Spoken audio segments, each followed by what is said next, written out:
I just wanted to show anyone who's interested in buying a percolator or who has had trouble in the past how to keep from having so many grinds in your coffee after it's done. I tried these.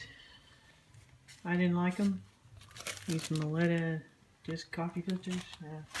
They're pretty much worthless for keeping grounds out. So what I do is I use these natural brew. Doesn't have any ammonia or anything in it. And I take the filter and I fold it in half like this. And I just cut a tiny hole, right, like a little triangle shape, pretty approximately in the middle.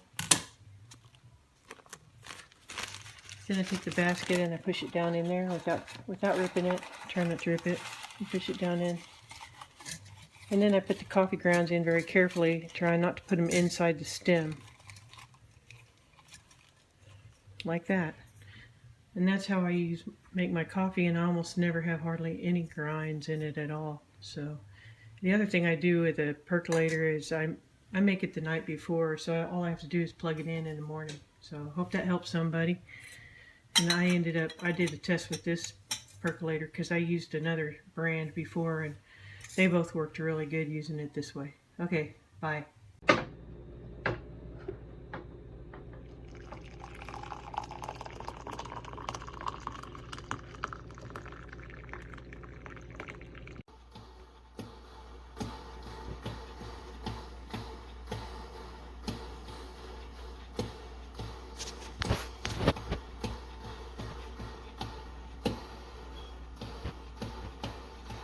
Man, this is the best way to make coffee. You folks get rid of those Mr. Coffee and Keurig units and get you one of these, you'll never go back. Isn't that cool? Look at that. That is just so cool. It's old school, man. It's how you make coffee.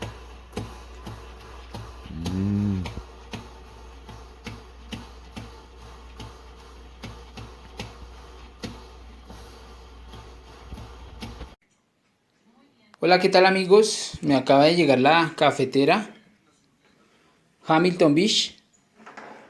Súper bonita. Funciona muy bien. Esta tapita viene en vidrio. Espectacular. Se calienta mucho, obviamente, porque bota el agua. Su enchufe es de este, aquí para Colombia, Latinoamérica. Y muy buena, bonita, calienta el agua súper rápido, puedes servir agua ahí, te la recomiendo. 10 puntos, chao.